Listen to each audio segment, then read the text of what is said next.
بسم الله الرحمن الرحيم الحمد لله رب العالمين والصلاة والسلام على سيد المرسلين وعلى آله وأصحابه أجمعين ومن تبعهم بإحسان ودعا بدعوتهم إلى يوم الدين وسلم تسليما كثيرا كثيرا أما بعد قال الله تعالى في محكم كتابه أعوذ بالله من الشيطان الرجيم بسم الله الرحمن الرحيم فمن يعمل مثقال ذرة خيرا يره ومن يعمل مثقال ذرة شرا يره صدق اللہ العظیم۔ میرے محترم بزرگوں، عزیزوں اور دینی اور ایمانی بھائیوں، اللہ رب العزت نے ہمیں اور آپ کو جو شریعت عطا فرمائی ہے وہ شریعت بالکل کامل اور مکمل ہے، اور اس کے اندر کوئی حذف اور کچھ اضافے کی ضرورت نہیں ہے۔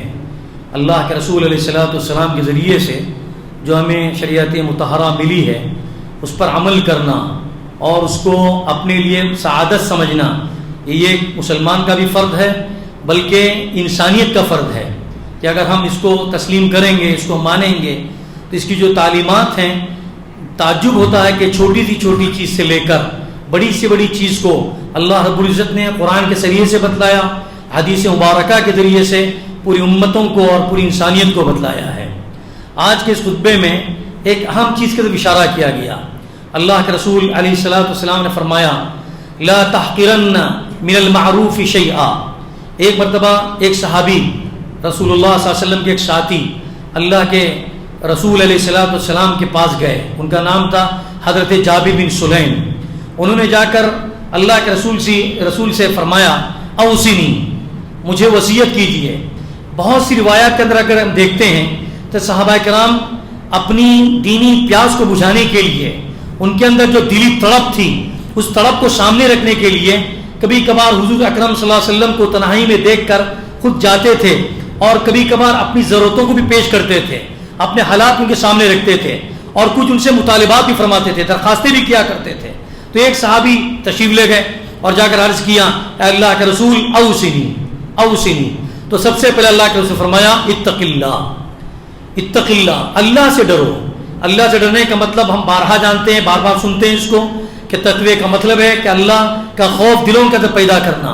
حضرت عمر رضی اللہ عنہ سے جب پوچھا گیا تھا کہ تقوی کسے کہتے ہیں تو حضرت عمر رضی اللہ عنہ نے اس کی مثال دی کہ آپ بالکل ایک باریک راستے سے گزر رہے ہیں اور آس پاس خاردار جھاڑیاں ہیں اور وہاں پر ایسی جھاڑیاں لگی ہوئی ہیں جس کے کانٹے ہیں، تو آپ اپنے دامن کو کس طرح سے بچا کر نکلتے ہیں۔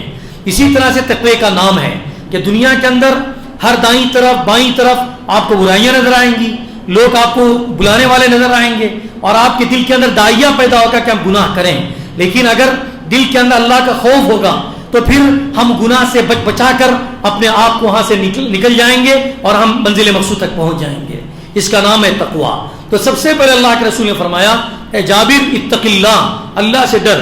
یہ صرف خطاب جو جابر کے لیے نہیں تھا، حضور اکرم صلی اللہ علیہ وسلم کا جو خطاب جب بھی کوئی صحابی کوئی سوال کرتا تھا یا آپ علیہ السلام کسی صحابی کو مخاطب کر کے فرماتے تھے تو صرف وہ ایک صحابی اس سے مراد نہیں ہوتے تھے بلکہ اس کے پیچھے تمام صحابہ ہوتے تھے۔ صحابہ کے بعد پھر آپ کی آنے والی پوری امت ہوا کرتی تھی۔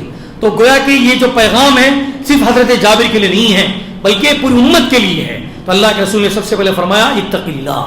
دوسری چیز فرمایا ولا تحقرن من المعروف شیئا۔ انسان کبھی کبھار سمجھتا ہے کہ بڑی بات کریں گے تو ہی یہ ثواب کا باعث ہے، اور چھوٹی چھوٹی جو چیزیں ہوتی ہیں انسان اس کو نظر انداز کر دیتا ہے۔ تو اللہ کے رسول نے فرمایا کہ بھلائی میں سے کچھ بھی کسی کو تم حقیر مت سمجھو، کسی کو چھوٹی مت سمجھو کہ یہ کام کرنے سے مجھے کیا ملے گا، یہ مت سمجھو۔ اس کے بعد اللہ کے رسول نے مثال دے کر فرمایا اگر آپ کے پاس کوئی لوٹا ہے اور لوٹے کے اندر پانی ہے، یا کسی اور کے پاس لوٹا ہے اس کے پاس پانی ہے، تو اس کے لوٹے کو انڈیل کر کسی کو پانی پلانا یہ بھی ثواب کا باعث ہے۔ معمولی کام ہے۔ ہمارے گھروں کے نزدیک فقراء مانگنے کے لیے آتے ہیں، کبھی پانی کی تلاش ان کو رہتی ہے، پانی مانگتے ہیں، تو گویا کہ ہمارے گھر سے پانی کا کوئی جگ لا کر اس کے برتن میں انڈیلنا یہ بھی ثواب کا باعث ہے۔ اسی طرح اللہ کے رسول نے فرمایا اگر کسی سے آپ ملے، کسی سے ملاقات کرتے ہیں وَوَجْهُكَ مُنبَسِطٌ، ایک جگہ فرمایا بِوَجْهٍ طَلِقٍ یا بِوَجْهٍ طَلْقٍ، دونوں الفاظ مروی ہیں۔ اس کا مطلب یہ ہے کہ خندہ پیشانی کے ساتھ کسی سے ملنا، مسکراتے ہوئے کسی سے ملاقات کرنا، یہ بھی بہت بڑا کام ہے، ثواب کا کام ہے، اور اس پر اللہ کی طرف سے مغفرت کے وعدے ہیں۔ کیوں؟ ایک انسان دیکھیے، کبھی کوئی دوست ہمارے پاس سے گزرتا ہے، اگر وہ اپنا منہ بگاڑ کر چلے تو ہمارے دل میں ایک بات آتی ہے، ارے یہ صاحب میرے سامنے سے گزرے لیکن نہ میری طرف دیکھا، نہ میری طرف دیکھ کر کوئی مسکرایا، بلکہ الٹے لٹکائے منہ وہاں سے گزر گئے، شاید ان کے دل میں میرے متعلق کوئی بات ہے۔ یہ ہمارے دل کے اندر بات آ سکتی ہے، لیکن وہی شخص جب آپ سے ملتا ہے، سلام کرتا ہے یا مصافحہ کرتا ہے، ہاتھ بڑھاتا ہے، مسکراتا ہے، تو اس مسکرانے سے ہمارے دل کے اندر محبت پیدا ہوتی ہے۔ یہ بہت کام کرنے والے لوگ ہوتے ہیں کہ اپنے آفیسز میں بیٹھے ہوئے ہوتے ہیں، اگر کوئی آدمی ان کے پاس جاتا ہے، ڈاکٹر ہو، کوئی آفیسر ہو، کوئی خدمت گزار ہو، ان کے پاس کوئی آدمی اپنا کام لے کر جاتا ہے، اور اگر وہ صرف مسکرائے اور مسکرا کر جواب دے، اس کا کام اس کے بعد نہیں ہو رہا ہے، لیکن یہ بات وہ کہہ رہا ہے کہ یہ کام میرے پاس ہونے والا نہیں ہے، آپ کی دوسرے آفس میں جائیے، مسکرا کر اس سے ملے، تو اس کو بتانے میں اطمینان ہوتا ہے، چلو میرے سامنے جو آفیسرس ہیں میرا احترام کرتے ہوئے مجھے اچھی بات اس نے کہی۔ تو گویا کہ مسکرانا کوئی بڑی بات نہیں ہے کہ آدمی اگر کسی سے ملاقات کرتے وقت خندہ پیشانی کے ساتھ مسکراتے ہوئے اچھے چہرے کے ساتھ ملے، تو اللہ کے رسول صلی اللہ علیہ وسلم نے فرمایا یہ بھی معروف میں سے ہے، ایک بھی نیکی میں سے ہے۔ ایک مرتبہ اللہ کے رسول علیہ السلام نے جنت کے اندر ایک خواب میں دیکھا کہ جنت کے اندر ایک صحابی جو ہیں ٹہل رہے ہیں، کبھی ادھر سے ادھر ٹہل رہے ہیں، اچھے اچھے پھل میوے کھا رہے ہیں۔ تو صبح ہوئی تو آپ علیہ السلام نے ان سے پوچھا کہ آپ کو میں نے فلانی جگہ پر یعنی جنت میں ٹہلتے ہوئے دیکھا۔ تو معلوم یہ ہوا کہ ان سے جب پوچھا گیا تو اللہ کے رسول علیہ السلام کو انہوں نے بتلایا، خواب کی باتیں تھیں، بتلایا کہ میرا یہ کام ہوتا تھا، راستے پر جب بھی کوئی تکلیف دہ چیز ہوتی تھی تو میں اس کو ہٹا دیتا تھا، راستے سے کوئی تکلیف دہ چیز۔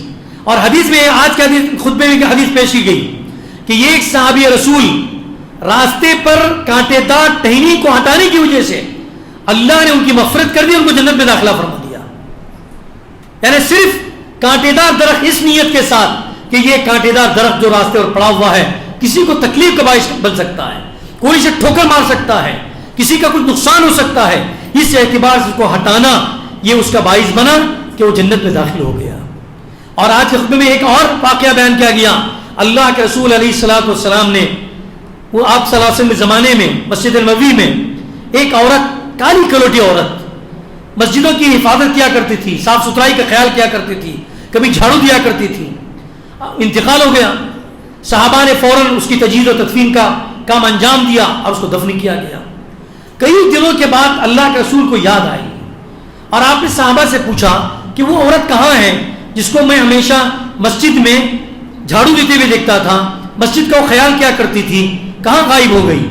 تو صحابہ نے عرض کیا اللہ کے رسول اس کا انتقال ہو گیا اور ہم نے اس کو مدفون کر دیا، دفن کر دیا۔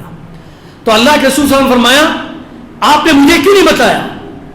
ایک تو بات یہ ہے کہ آپ نے مجھے کیوں نہیں بتلایا، یعنی آپ نے مجھے اس کے بارے میں اطلاع کیوں نہیں دی، کیوں خبر نہیں کی؟ بہرحال اس کا کوئی جواب دیا ہوگا۔ اس کے بعد اللہ کے رسول صلی اللہ علیہ وسلم نے فرمایا کہ مجھے اس کا قبر بتائیے، مجھے اس کی قبر بتائیے۔ آپ علیہ السلام اس کی قبر کے پاس گئے اور جا کر اس کی نماز جنازہ پڑھی غائبانہ۔ تو یہ مسجد میں کام کرنے والی صحابہ کو اس اعتبار سے ڈانٹا ہوگا کہ آپ نے شاید مسجد میں جھاڑو دینے والے کام کو حقیر سمجھا ہوگا، حقیر سمجھا، چھوٹا سمجھا ہوگا، اس لیے آپ نے مجھے نہیں بتایا۔ تو اس لیے حدیثوں سے معلوم یہ ہوتا ہے کہ کوئی چیز، چھوٹی سی چھوٹی چیز کو جو ہم نیکی کر سکتے ہیں ان نیکی کرنے کو حقیر نہیں سمجھنا چاہیے۔ کیا پتا کہ کس کی کیا مغفرت ہو جائے۔ واقعات بہت سے، ایک کتے کی بھی ایک مثال بھی پیش کی گئی کہ یہ کتے کو ایک صحابی نے دیکھا کہ وہ جو زمین پر جو پڑی ہوئی غلاظت ہے اس کو وہ چاٹ رہا ہے، پیاس سے شاید تڑپ رہا ہوگا، تو ان صحابی نے اپنے موزے سے اس کو پانی نکال کر کنویں سے اس کتے کو پلایا، اور اس کتے کو پانی پلانے کی وجہ سے اللہ نے اس کی مغفرت فرما دی۔ ایک بنی اسرائیل کی زانیہ عورت کے بارے میں بھی آتا ہے، ایک زانیہ عورت نے جنگل سے گزر رہی تھی، دیکھا اس کو بھی خود پیاس لگی تھی، پیاس کی تلاش جب اس کو معلوم ہوا پیاس کی شدت کتنی تکلیف دہ ہوتی ہے، اور کتنی تکلیف مجھے پہنچاتی ہے. تلاش کرتے کرتے کرتے وہ کنویں کے پاس پہنچی اور جا کر کسی طرح سے وہ کنویں میں اتر کر یا رسی ڈال کر بہرحال اس نے پانی نکالا, پانی پیا. جب وہ سیراب ہو چکی, جب اس کی پیاس بجھ گئی تو اس نے دیکھا کہ کتا وہاں سے چاٹ رہا ہے اور اس کے کنویں کے ارد گرد چکر لگا رہا ہے. تو اس نے یہی سوچا ہوگا کہ کچھ دیر پہلے پیاس کی شدت کی وجہ سے جو میری حالت ہو رہی تھی وہی شدت شاید کتے کی بھی ہو رہی ہوگی. تو اس نے وہی کام کیا, کنویں میں اتر کر موزے میں پانی ڈالا اور موزے سے اس کتے کو پانی پلایا. ایک زانیہ عورت تھی, لیکن اللہ رب العزت نے اس کے عمل کو, یہ عمل اس کو اتنا پسند آیا کہ اللہ نے اس کی جتنی بدکاریاں تھیں اللہ نے اس کو معاف کر دیا اور گویا کہ جنت کا اس کے لیے وعدہ فرما دیا. تو معلوم یہ ہوا کہ چھوٹی سی چھوٹی جو چیز ہوتی ہے دیکھنے میں چھوٹی ہوتی ہے, لیکن اگر اخلاص کے ساتھ اللہ کو راضی کرنے کے لیے کوئی چھوٹا چھوٹا عمل ہم کریں گے تو یقیناً اللہ رب العزت اس عمل کے بدلے میں ہم کو بہت کچھ دیں گے. اسی طرح سے الکلمۃ الطیبہ صدقہ حسنہ, اچھی بات کہنا یہ بھی صدقہ ہے, کسی کو اچھی بات بتلانا یہ بھی صدقہ ہے. امام بخاری رحمۃ اللہ علیہ کے بارے میں آتا ہے, جو امام بخاری رحمۃ اللہ علیہ نے کتاب لکھی ہے اس کا سبب ان کے استاد کی ایک بات بنی. اسحاق ابن راہوی ان کے استاد تھے, درس دے رہے تھے, درس دیتے تھے, ان کی زبان سے ایک الفاظ, ایک لفظ نکلا, ایک جملہ نکلا. انہوں نے فرمایا کہ اگر کوئی شخص اللہ کے رسول علیہ الصلوۃ والسلام کی باتوں کو جو صحیح احادیث ہیں ان کو کوئی جمع کرتا تو کتنا اچھا کام ہوتا. اگر اس کو جمع کرتا تو کتنا اچھا کام ہوتا. صرف یہ ایک بات کہی تھی استاد اسحاق بن راہوی نے, لیکن وہ بات امام بخاری رحمۃ اللہ علیہ کے دل کے اندر گھر کر گئی اور انہوں نے سوچا کہ جب میرے استاد کی تمنا ہے اور ان کے زبان سے الفاظ نکلے ہیں تو مجھے کوشش کرنی چاہیے. تو یہ امام بخاری رحمۃ اللہ علیہ نے بخاری کی جو احادیث کو ٹٹولنا تلاش کرنا شروع کیا اور صحیح ترین احادیث کو بخاری کی کتاب میں جمع فرمایا. اور آج اس کتاب کا مقام کیا ہے؟ اصح الکتاب بعد کتاب اللہ تحت عدیم السماء الصحیح البخاری. اس آسمان کے نیچے زمین کے اوپر اللہ تعالیٰ کی کتاب قرآن پاک کے بعد اگر سب سے صحیح ترین کوئی کتاب ہے تو یہ صحیح بخاری کی کتاب ہے. تو یہ بات کس کی؟ الکلمۃ الطیبہ سے وجود میں آئی. ان کے وہ استاد گرامی قدر نے ان کی زبان سے ایک لفظ نکل گیا, اس پر عمل کرنے کے لیے تیار ہو گئے اور پوری بخاری لکھی. اسی لیے فرمایا کہ اتقوا النار ولو بشق تمرہ, اتقوا النار ولو بشق تمرہ. اگر آگ سے بچنا ہے ضروری نہیں کہ بہت بہت کچھ دے, انسان کے پاس کبھی کچھ ہوتا بھی نہیں ہے دینے کے لیے, اللہ کے راہ میں خرچ کرنے کے لیے. اللہ کے رسول نے کیا فرمایا؟ اتقوا النار, جہنم کی آگ سے بچو, ولو بشق تمرہ, کھجور کا ٹکڑا ہی اللہ کے راستے میں خیرات کر کے کیوں نہ ہو. کھجور کا مطلب یہ ہے کہ چھوٹی سی چھوٹی چیز, میرے پاس کچھ نہیں ہے, 10 روپیہ ہے, 8 آنا آپ نے اللہ کے راستے میں دے دیا.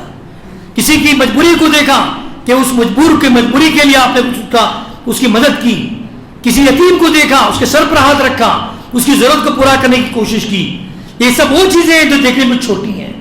ایک آدمی بیمار پڑا رہتا ہے, کئی دنوں تک اپنے گھروں میں ایک دم محبوس رہتا ہے, گھر سے باہر نکلنے کی کوئی سبیل نہیں ہے. کبھی ہم اس کو یاد کریں, اس کے بعد جائیں, دیکھیں کہ اس کو کتنی خوشی ہوتی ہے اور اس کی خوشی سے ہو سکتا ہے اس کی بیماری دور ہو جائے. آپ کے 1-2 بول لا باس طہور انشاءاللہ, کوئی فکر کی بات نہیں ہے.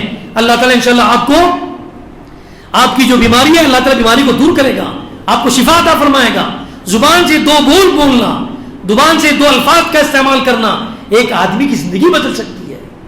کتنے لوگوں کے بارے متعلق ہوا, انہوں نے آ کر مجھے سمجھایا کہ زندگی کیا ہے. کبھی ایک آدمی ہاسپٹل میں رہتا ہے, اس کے تجارت کی وجہ سے, بزنس کی وجہ سے کوئی پریشانی ہونے کے بعد وہ جا کر اس کو بار بار سوچتے ڈپریشن کی شکل میں ڈپریشن میں چلا جاتا ہے. پھر اس کو کسی ہاسپٹل میں ایڈمٹ کیا جاتا ہے. اب کچھ لوگ جاتے ہیں اس کی تعزیت اور اس کی عیادت کرنے کے لیے. اس کی عیادت جب کی جاتی ہے تو اس کو سمجھایا جاتا ہے دنیا کیا چیز ہے. ہم جب دنیا میں آئے تھے تو ہم نے کیا لایا تھا ساتھ میں؟ ہم تو ننگے آئے تھے, نہ ہمارے ہاتھ میں کوئی دولت تھی, نہ کوئی پیسے تھے. جو تھا, جو کچھ ہم نے کمایا ہے اللہ کی طرف سے دیا ہوا ہے. جو گیا ہمارے قسمت کا نہیں تھا, ختم ہو گیا. اتنے بول اگر کوئی بولے اور یقیناً اس کے دماغ میں بات آ جائے, ایسے کئی واقعات ہیں کہ بول دماغ میں آ گئے اور سوچا کہ جو کچھ میں سوچ رہا تھا, میں فکر کر رہا تھا, اپنے جو چھوٹ گیا ہے, جو ہم سے اپنے ہاتھوں سے جو چیز چھوٹ گئی ہے اس کے بارے میں سوچتے سوچتے میں کہاں تک پہنچ گیا تھا. اس کے بعد جب کچھ تسلی دینے والے, کچھ احباب ان کی مواسات اور غمخواری کرنے والے آ گئے اور ان کو بتلایا اس پر غم کرنے کی ضرورت نہیں, اللہ تعالیٰ پورا دینے والا ہے. جو چیز گئی ہے وہ آپ کی قسمت میں نہیں تھی, اس لیے کہ اللہ کے رسول صلی اللہ علیہ وسلم فرمایا جو چیز آپ کو چھوٹنے والی ہے کتنی بھی آپ کوشش کریں وہ آپ کو مل نہیں سکتی, اور جو آپ کو ملنے والی ہے جتنی بھی اس کو دور کرنے کی کوشش کریں وہ کبھی دور ہونے والے نہیں ہے, وہ آپ کو مل کر رہے گی. اس لیے میرے بزرگوں اور بھائیوں, دنیا چلتی رہے گی اور آنے والے آتے رہیں گے, جانے والے جاتے رہیں گے, لیکن ہم کو کیا کرنا ہے؟ اللہ کے رسول علیہ الصلوۃ والسلام کی جو شریعت ہے اس شریعت پر ہم کو عمل کرنا ہے. چھوٹی سی چھوٹی چیزیں دیکھنے میں چھوٹی ہوتی ہیں, اخلاص کی طرح اگر ہم کریں گے, اللہ کو راضی کرنے کی نیت سے کریں گے تو یہی کام ہمارے جنت میں داخلے کا سبب بنتا ہے. کبھی کبھار انسان سوچتا ہے کہ مسجد بڑی تعمیر ہو رہی ہے, مدرسے تعمیر ہو رہے ہیں اور بہت کام ہو رہا ہے, میرے پاس اتنا دینے کے لیے موجود نہیں ہے. آپ اتنا دینے کی ضرورت نہیں ہے, جتنا آپ سے ممکن ہو سکے آپ مدد کریں, کسی مدرسے کی مدد کریں, کسی طالب علم کی مدد کریں, مسجد کی تعمیر میں آپ حصہ لیں, جتنا ممکن ہو سکے اتنا لیں گے. اللہ رب العزت اسی چھوٹی سی چھوٹی چیز کو قبول فرما کر بڑا انعام اور بڑا ثواب عطا فرمائیں گے. اس لیے ہم کو چاہیے جہاں پر ہم الحمدللہ بڑی چیزیں کرتے ہیں اور نمازیں پڑھتے ہیں, روزہ رکھتے ہیں, زکوٰۃ دیتے ہیں, اس کو سمجھتے ہیں کہ یہ سب نیک کام ہے, اطاعت اور فرمانبرداری کے کام ہیں, یقین کو کرنا چاہیے اور لازم ہے, واجب ہے, فرائض میں سے. اس کے ساتھ ساتھ ان چھوٹی چھوٹی چیزوں کو بھی ہم کر گزرنے کی کوشش کریں جن کا کر گزرنا اگرچہ کہ انسان اس کو حقیر سمجھتا ہے. جیسے میں نے دو چار مثالیں دی, کبھی بلی بھوک کی وجہ سے بلبلاتی ہے, آپ ان کو کچھ کھانا کھلائیے, پانی پلائیے, راستے میں کوئی چیز تکلیفیں پڑی ہوئی ہے اس کو آپ دور کر دیجئے, اور کوئی کانٹے دار درخت پڑے ہوئے ہیں اس کو دور کر دیجئے, کوئی بیمار ہے اس کی عیادت کیجئے, کوئی ایسا یتیم ہے جو مجبور ہے, لاچار ہے, اس کی آپ داد رسی کیجئے. یہ وہ کام ہے جس سے اللہ تعالیٰ بھی خوش ہوتے ہیں. اللہ کے رسول علیہ الصلوۃ والسلام نے یہی سب چیزیں ابتدا میں فرمائی تھیں کہ اسلام آپ کو نبی بنانے سے پہلے انسانی تعلق سے جو بھی کام ہو سکتا تھا آپ نے انہی کاموں سے شروعات کی تھی.